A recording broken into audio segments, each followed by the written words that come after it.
बरादरान अहले सुन्नत, अज़्ज़ मोहतरम बुज़ुर्गों, नौजवान साथियों, अस्सलामु अलैकुम व रहमतुल्लाहि तआला व बरकातुहू।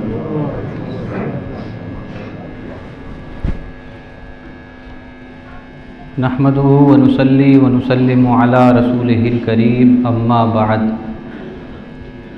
फ़अऊज़ु बिल्लाहि मिनश शैतानिर रजीम, बिस्मिल्लाहिर रहमानिर रहीम।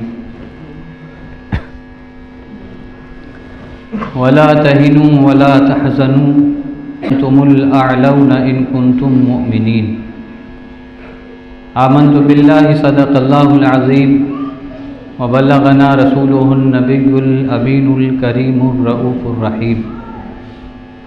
व नहनु अला ज़ालिका लमिनश शाहिदीन व शाकिरीन वल्हम्दुलिल्लाहि रब्बिल आलमीन। या खुदा बहरे जनाब मुस्तफ़ा इमदाद कुन, या रसूल अल्लाह अज़ बहरे खुदा इमदाद कुन। या शहीद करबला, या दाफ़िए करबो बला, गुल रुखा शहज़ादे गुलगुम क़बा इमदाद कुन। गौसे आज़म बमने बेसरो सामा, मदद क़िबले दी, मदद काबे ईमा, मदद बगिरदाबी बला उफ्ताद कश्ती, मदद कुन या मुईनुद्दीन चिश्ती।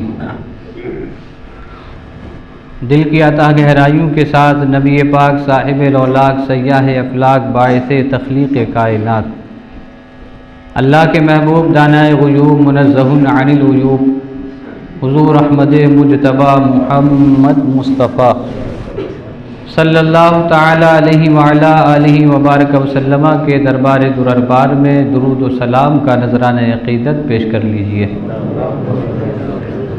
अल्लाहुम्मा सल्लि अला सय्यिदिना व मौलाना मुहम्मद मादिनिल जूदि वल करम व आलिहि व बारिक वसल्लिम सलातुम व सलामन अलैका या रसूल अल्लाह। इस्लाम की पहली जंग, जिसे जंग बद्र कहा जाता है,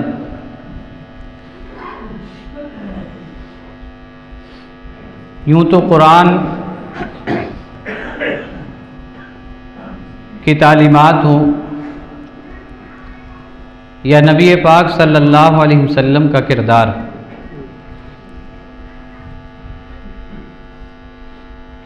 या हमारा मज़हब इस्लाम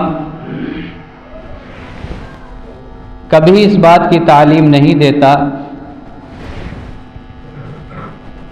कि किसी को नाहक कत्ल किया जाए, किसी का मर्डर किया जाए, किसी की जान ली जाए, या कहीं का अमन व शांति भंग की जाए।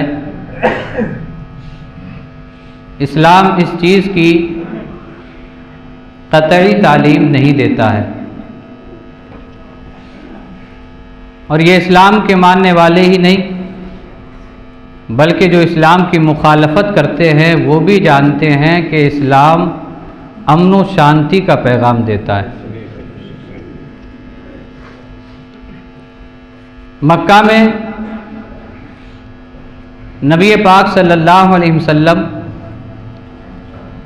और मुसलमानों को सताया गया, मारा गया, पीटा गया, बाइकाट किया गया, लेकिन इतना सब कुछ होने के बाद भी अल्लाह के हबीब सल्लल्लाहु अलैहि वसल्लम की गर्दन में चादर डालकर के खींची गई, सजदे की हालत में सहने काबा में है, जानवर की ओझड़ी लाकर के डाली गई, ताइफ के मैदान में पथराव किया गया, खून से नहला दिया गया। हज़रत ज़ैद बिन हारिसा फरमाते हैं कि नबी पाक की जूती शरीफ खून से लथपथ हो गई थी। इतने सारे जुल्म व सितम होने के बाद भी रब ने नहीं फरमाया कि महबूब, जो तुम्हें सता रहे हैं, जो तुम पर जुल्म कर रहे हैं, इनसे लड़ो, इन्हें कत्ल करो।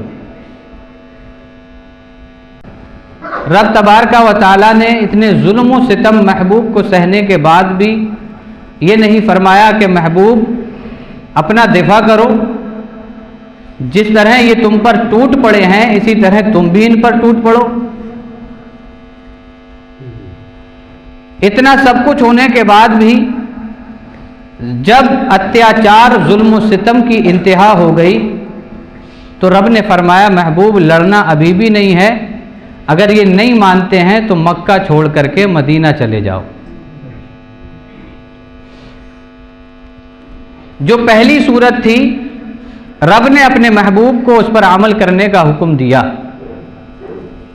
अगर ये नहीं मानते, सताते हैं, परेशान करते हैं, जुल्म सितम ढाते हैं तो तुम जगह चेंज कर दो, लेकिन कत्ल अब भी नहीं करना है।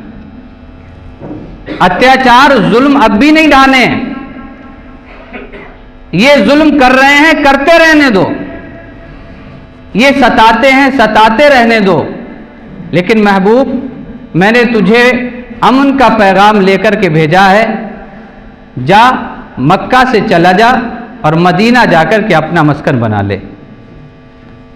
नबी पाक सल्लल्लाहु अलैहि वसल्लम सितम सहने के बाद जो हुजूर पर जुल्म सितम ढाए गए, जुल्म सितम, अत्याचार, बाइकाट सब कुछ सहने के बाद नबी पाक सल्लल्लाहु अलैहि वसल्लम रात की तारीकी में मदीना शरीफ के लिए रवाना हुए।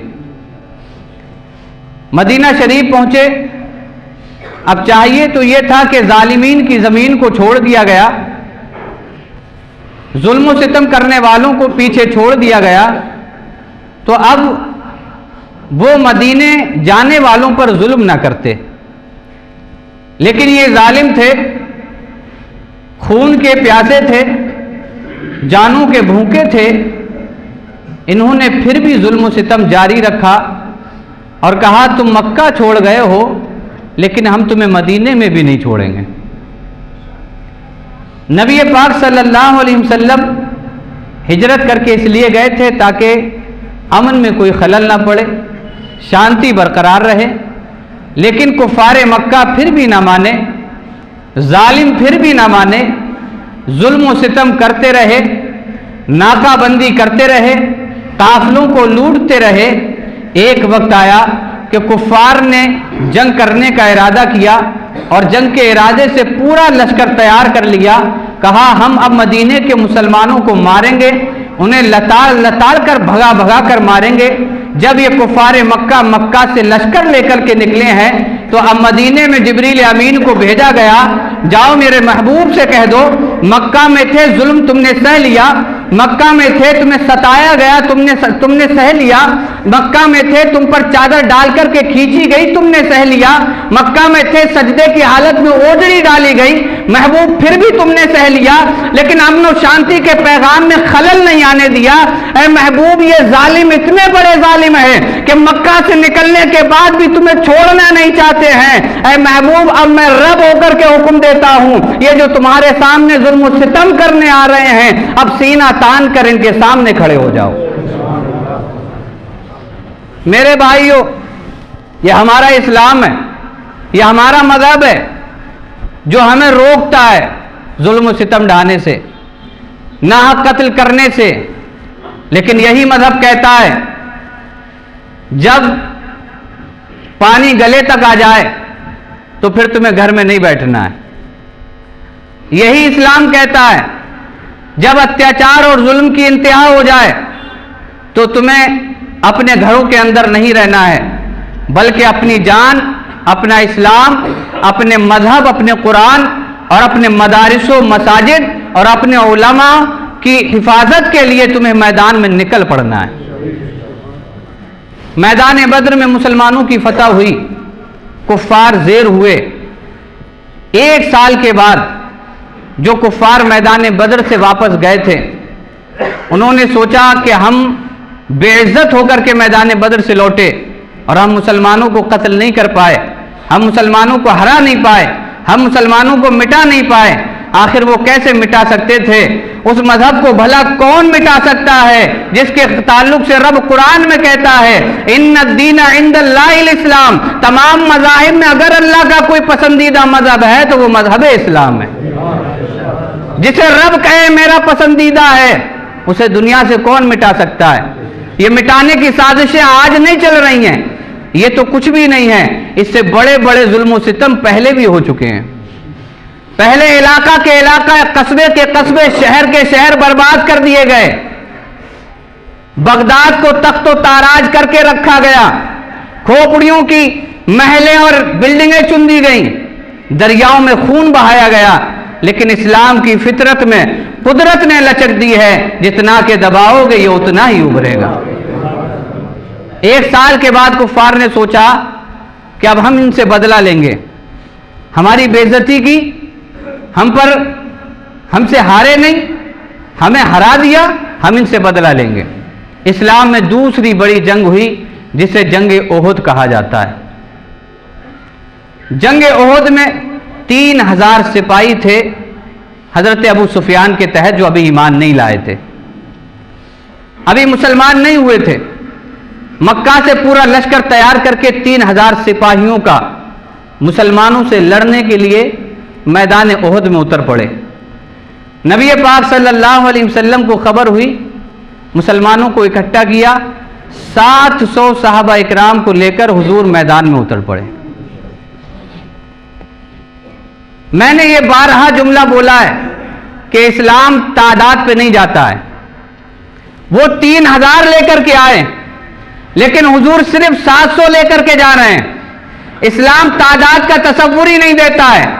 इस्लाम तो कहता है उधर हजारों से क्यों ना हो, इधर अगर एक ही मर्द मुजाहिद हो तो वो भी जंग पे फतह करता हुआ नजर आता है। क्योंकि मुसलमानों के पास ईमानी जज्बा है, मुसलमानों के पास खुदा है, मुसलमानों के पास रसूल है। और रसूल ने खुद कहा है अपने दोस्त से, ला तहज़न इन्नल्लाह माना, सिद्दीक घबराना नहीं है, बेशक अल्लाह हमारे साथ है, अल्लाह हमारे साथ है। अब जब जंगे ओहद का वक्त आया और 700 मुसलमान मैदान में उतरे, नबी पाक सल्लल्लाहु अलैहि वसल्लम के लश्कर में 50 ऐसे मर्द मुजाहिद थे जो तीर अंदाजी में माहिर थे। 50 तीर अंदाजों को हुजूर ने पहाड़ पर ऊपर चोटी पे भेज दिया और कहा कि जब तक मैं इशारा ना करूं तुम्हें नीचे उतर के नहीं आना है। हुजूर सल्लल्लाहु अलैहि वसल्लम ने 50 तीर अंदाजों को पहाड़ पे भेजा और बाकी मुसलमान नीचे कुफ्फार से लड़ते रहे, मुकाबला करते रहे। लेकिन जंग का पासा जब पलटा खाया तो कुफ्फार ने भागना शुरू कर दिया, क्योंकि मुसलमान उन पर गालिब आ चुके थे। मुसलमानों ने उन पर गलबा पा लिया था, और गलबा ऐसा पाया कि जितना मालो दौलत था वो सब छोड़ छाड़ के भाग गए। अब जो तीर अंदाज, आप मेरी तरफ तवज्जो रखें, जो 50 तीर अंदाज थे जो पहाड़ पे हुजूर ने बिठाए थे, उनसे कहा था जब तक मैं ना कहूं तुम्हें नीचे नहीं उतरना है। लेकिन उन 50 तीर अंदाजों ने देखा कि कुफ्फार भागने लगे हैं, मैदान खाली हो गया है, माल छोड़ करके भाग गए हैं। अब वो 50 तीर अंदाज जो थे उन्होंने सोचा कि अब हमें नीचे उतरना चाहिए, क्योंकि जंग तो फाइनल हो चुकी है। लेकिन ये 50 तीर अंदाज नीचे जो ही आए हैं, खालिद बिन वलीद जो उस वक्त मुसलमान नहीं हुए थे, अपना लश्कर लेकर के पहाड़ के ऊपर पीछे से चढ़ गए। और पीछे से चढ़ना था, मुसलमानों को दोनों तरफ से घेर लिया गया, आगे से भी कुफ्फार आ गए, पीछे से पहाड़ से भी कुफ्फार आ गए। जब मुसलमानों को घेरा गया तो मुसलमान पसो पेच में पड़ गए कि अब क्या करें। 70 मुसलमान कत्ल किए गए, 70 मुसलमानों को कत्ल कर दिया गया। और बहुत से मुसलमान वहां से भाग निकले, अपनी जानें बचाने के लिए भाग निकले। कुछ मुनाफिकीन थे जो निकल गए, कुछ मुनाफिकीन बाद में निकल के चले गए। जंगे ओहद में ये आखिर सानिया क्यों पेश आया, तो मैं आपको एक जुमले में पूरा खुलासा बताना चाहता हूं। हुजूर ने फरमाया था 50 से जब तक मैं ना कहूं नीचे नहीं उतरना है। हुजूर की मानी नहीं थी तो मुसलमानों को शिकस्त खानी पड़ी। अगर हुजूर की मान लेते तो जंगे ओहद में भी हमारी ही जीत हो जाती। यहां से सबक मिल गया कि अगर कामयाब होना है तो नबी पाक की मानना है, हुजूर की मानना है। अगर वो हुजूर की मान लेते तो पीछे से लश्कर नहीं आ पाता और मुसलमान ही गालिब रहते। लेकिन जब मुसलमान मगलूब हुए तो दिल शिकस्ता हुआ। रब ने कुरान में आयत भेजी वला तहिनू, सुस्ती ना करो, वला तहजनू, रंजीदा मत होना, अंतुमुल आलौना इन कुंतुम मोमिनीन, तुम ही कामयाब होगे अगर तुम सच्चे ईमान वाले हो। रब ने कुरान में आयत भेज के फरमाया कि रंजीदा मत होना, सुस्ती मत बरतना। क्या तुम्हें मालूम नहीं कि आज तुम शिकस्त खाए हो, तुमसे पहले 1 साल पहले मैदान बद्र में इन्होंने शिकस्त खाई थी। घबराना मत, वांतुमुल आलौना इन कुंतुम मोमिनीन, तुम ही कामयाब हो, तुम ही बुलंद रहोगे, तुम्हारा ही सर ऊंचा रहेगा, इन कुंतुम मोमिनीन, अगर तुम सच्चे ईमान वाले हो। तारीख भरी पड़ी है सच्चे ईमान वालों से। जो भी मर्द मुजाहिद मैदान में उतर जाता था अपना सच्चा ईमान लेकर के, अल्लाह उसके हाथ पे फतह नसीब कर दिया करता था। आज मुसलमान हर तरफ से पीछे जा रहे हैं। मेरे मुसलमान भाइयों, वक्त की नजाकत को देखते हुए मैं थोड़ा सा वक्त लेके आपके दिल को झंझोड़ने की कोशिश करूंगा। आज मुसलमानों को हर तरफ से पीसा जा रहा है। आखिर वजह क्या है? क्या अंतुमुल आलौना इन कुंतुम मोमिनीन के मिस्दाक हम नहीं हैं? क्या अल्लाह ने हमसे ये बात नहीं कही है? बेशक कुरान में हर मोमिन से ये बात कही गई है। फिर आखिर क्या वजह है? क्या हमारा ईमान कमजोर पड़ गया है? मैं आपसे कहूंगा, हाँ, हमारा ईमान कमजोर पड़ गया है, क्योंकि नबी पाक ने इरशाद फरमाया, एक वक्त ऐसा आएगा कि तमाम कुफार तुम्हारे ऊपर इस तरह झपटेंगे जैसे दस्तरखान पे लोग झपटते हैं, इस तरह कुफार झपटेंगे। साहबा ने अर्ज किया, या रसूल अल्लाह, क्या उस वक्त हमारी तादाद कम होगी? अल्लाह के रसूल ने इरशाद फरमाया, उस वक्त तुम्हारी तादाद कम नहीं होगी। तो फिर कहा, तुम समंदर के झागों के बराबर होगे। या रसूल अल्लाह, हमारी तादाद इतनी बढ़ जाएगी, फिर कुफ्फार हम पर गालिब क्यों आएंगे? फिर सब हम पर टूट क्यों पड़ेंगे? हुजूर ने इरशाद फरमाया था, साहबा, उस वक्त तुम्हारे दिलों में वहम की बीमारी लग चुकी होगी। अर्ज किया, ये वहम क्या है? कहा, तुम्हारे दिलों में दुनिया की मोहब्बत बैठ चुकी होगी। झांक लीजिए अपना अपना गिरेबान और झंझोड़ लीजिए अपने दिल को। आज हुजूर के नाम की बात हो तो कुछ मसलहत अंगेज कहते हैं, अरे ये तो चलता रहता है, अपने घर पे रहो। घर पे रह लोगे जान बच जाएगी, लेकिन याद रखो ये जालिम ऐसे हैं, घर पे रहने वालों को भी नहीं छोड़ते हैं। जालिम जब जुल्म करने पे आता है तो जो पनाह मांग लेते हैं उन्हें भी नहीं छोड़ा जाता है। ये इस्लाम है जो तसव्वुर देता है, तुमसे कोई पनाह मांग ले तो उसे छोड़ दो, माफ कर दो, लेकिन ये जालिम है जो तुम्हें घर में भी आकर के मारेंगे। हमें बेदार होने की जरूरत है। तकरीर करके मैं आपको जोशो बलबला दिला सकता हूं, हो सकता है इतना जोश आ जाए कोई उठ करके कहे कि मैं अकेला लड़ूंगा, लेकिन मेरे भाइयों, सिर्फ जोश वक्ती लाने से कोई फायदा नहीं है, थोड़ी देर का जोश दिखाने से कोई फायदा नहीं है, बल्कि अपने ईमान का जायजा लो और निकलो, अपने मजहब की हिफाजत में निकलो, अपनी मस्जिदों की हिफाजत में निकलो, अपने मदारिस की हिफाजत में निकलो, अपने उलमा की हिफाजत में निकलो। और मैं एक जुमला आपके दामन में दे दूं, हमें सब कुछ छोड़ देना गवारा है। अगर कोई हमसे हमारा रसूल ले ले या हमारे आका की इज्जत पर कोई बात कर ले तो हमसे यह हरगिज़ गवारा नहीं होगा, हमसे कभी यह गवारा नहीं हो सकता।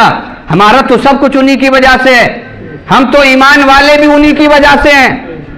और मेरे इमाम ने तो ये कहा है, तुम्हें ईमान वाला बन के रहना है, ईमान वाला दुनिया से जाना है तो उन्हें जाना, उन्हें माना, न रखा गैर से काम। लिल्लाहिल हम्द, मैं दुनिया से मुसलमान गया। ईमान बचा के ले जाओ, यही कामयाबी है, यही कामयाबी है। बेदार हो जाओ, जाग लो। अगर कोई कायद तुम्हें पुकारता है तो उसकी क़यादत में आ जाओ, क्योंकि हर एक मसलहत पसंद नजर आता है, हर एक अपनी गद्दी बचाने के चक्कर में लगा हुआ है। लेकिन याद रखो, ये जालिम है जो गद्दी आज बचाने पे लगे हुए हैं, ये जालिम उनकी गद्दी भी नहीं छोड़ेंगे। एक वक्त आएगा ये अपना जुल्म का पंजा गाड़ने की भरपूर कोशिश करेंगे। लेकिन मुसलमानों, तुम्हें बेदार होना है। आज निकल पड़ो अपने दीन की हिफाजत के लिए, अपनी मस्जिदों की हिफाजत के लिए। बहुत कहते हैं, अरे फला मस्जिद पे बार हुआ है, हमारी मस्जिद तो सेब है। मैं कहता हूं तुम्हारी मस्जिद भी सेब नहीं है। आज बिल पास हो रहे हैं कि मदरसे बंद कर दिए जाए, मदरसों की तालीम को तब्दील कर दिया जाए। कुछ कह रहे हैं ये तो गवर्नमेंटी मदरसों के ताल्लुक से है, जो सरकारी मदरसे उनके ताल्लुक से हुक्म आया है। लेकिन मेरे भाइयों, ये सरकारी मदरसों के ताल्लुक से नहीं है, बल्कि उसी बिल में एक शिक ये भी है कि आप 15 साल तक के बच्चे को तालीम नहीं दे सकते हैं। बताइए, मस्जिद में मकतब कौन खोलेगा? मस्जिद में बूढ़े आएंगे पढ़ने, बच्चे आते हैं, तुम्हारा मकतब खत्म हो जाएगा। मदरसे पहले बंद, मस्जिद में चलाना चाहो तो उस पर भी पाबंदी, माइक से वो तुम कुछ नहीं कर सकते। सब मसलहत पसंद बनते गए। काश कोई हिकमत से आगे भी निकल के आता, कोई मुजाहिदाना जज्बा भी पैदा करता, काश कोई मैदान में भी आकर के दिखाता कि हिकमत वक्त पर अच्छी लगती है, मसलहत वक्त पर अच्छी लगती है, लेकिन जब ईमान की बात आ जाए तो कोई मसलहत और हिकमत नहीं देखी जाती है। आपसे गुजारिश है, अपील है, मसलहत को थोड़ी देर के लिए घर पे छोड़ के जाना, हिकमतों को घर पे छोड़ के जाना और जज्बा ईमानी लेके निकल पड़ना। आज हम उस वक्त महफूज होंगे जब हमारा कोई लीडर हमारी सरपरस्ती करता होगा। आप अंदाजा कर सकते हैं, किसी शोबे में भी जाइए, किसी तबके में भी जाइए, कोई मुसलमान नजर ही नहीं आता। ये 100 साल पहले की प्लानिंग है, 100 साल पहले से ये प्लानिंगें चल रही हैं कि हर शोबे में हमें अपना बंदा रखना है ताकि ये मुसलमान कहीं भी जाकर के अपनी दाद रसाई ना कर पाए। इन प्लानिंगों को समझो, वरना ना समझोगे तुम मिट जाओगे। ए हिंदी मुसलमानों, तुम्हारी दास्तां तक भी ना होगी दास्तानों में। मैं अपने नौजवानों से कहूँगा, ज़रा अपने अंदर औकाबी रूह पैदा कीजिए और एक्टिव रहने की कोशिश कीजिए। एक्टिव तो सोशल मीडिया पे हर वक्त रहते हो, कभी दीन की खातिर भी एक्टिव रहिए। गाने सुनने के लिए हर वक्त हम तन गोश रहते हो, कभी नाते रसूल सुनने के लिए भी हम तन गोश रहिए। क्योंकि इकबाल ने कहा था, औकाबी रूह जब बेदार होती है नौजवानों में, नजर आती है इनको अपनी मंजिल आसमानों में। नौजवान ये वो तबका है जो तारीख को बदल कर रख देता है। एक इनकलाब बर्पा कर देने वाले तबके को नौजवान कहा जाता है। बूढ़ा शख्स तो कमजोरी की वजह से कुछ नहीं कर पाता, लेकिन अगर कुछ करना है तो नौजवान आगे निकलो। और मैं अपने बुजुर्गवार और वालिदैन से ये बात कहूंगा कि प्लीज मेरी रिक्वेस्ट है, इल्तिजा है, अपने बच्चों से मसलहत की बात ना करें कि बेटा तुम मत जाओ, तुम मत जाओ, तुम मत जाओ। अगर नहीं गए तो जैसे आज कल परसों हल्द्वानी में हुआ है, कोई बईद नहीं है कि तुम्हारे शहर में भी ये सब कुछ होने लगे, सब कुछ होने लगे। गालिबन 6 मुसलमानों को गोली मार दी गई है हल्द्वानी में। ये आर्डर है वहां, जो दिख जाए उसे फायरिंग कर दो, मार दो, डायरेक्ट गोली मारो। 6 मर चुके हैं। कौन? मुसलमान। हमें तकलीफ होनी चाहिए। मेरे आका ने फरमाया, मुसलमान एक जिस्म की मानिंद है। अगर जिस्म के किसी हिस्से में तकलीफ होती है तो पूरा जिस्म बेचैन हो जाता है। ये मसलहत मत बनाओ कि अरे वहां हुआ है यहां नहीं होगा। जालिम का जुल्म फैलता है और वो फैलाता है जहां तक फैलेगा, लेकिन हमें अल्लाह की जात पे भरोसा करके निकलना है। क्योंकि जालिम कितना ही बड़ा जालिम क्यों ना हो, नमरूद से बड़ा जालिम नहीं हो सकता, फिरौन से बड़ा जालिम नहीं हो सकता, शद्दाद से बड़ा जालिम नहीं हो सकता, कारून से बड़ा जुल्म करने वाला नहीं हो सकता। ये जितने बड़े जालिम थे, इनके मुकाबले में आज के जालिम कुछ भी नहीं है। लेकिन अल्लाह पर भरोसा कर लिया जाता है तो नारे नमरूद को ठंडा कर दिया जाता है। अल्लाह पे भरोसा कर लिया जाता है तो जिस दरिया से मूसा को निकाला जाता है, उसी दरिया में फिरौन को डुबो के मार दिया जाता है। निकलिए अपने घर से। मैंने जो कहना था वो कह दिया। अब आपके ऊपर है, समझेंगे या समझाएंगे, या समझ कर निकलेंगे या समझ कर घर में बैठ जाएंगे। अल्लाह ताला हमें अमल की तौफीक दे और दीन व मजहब की हिफाजत फरमाए, हमारे मसाजिद व मदारिस की हिफाजत फरमाए, उलमा की हिफाजत फरमाए, हम सबको दीनी जज्बा अता फरमाए। व मा अलैना इल्लल बलाग। अस्सलामु अलैकुम।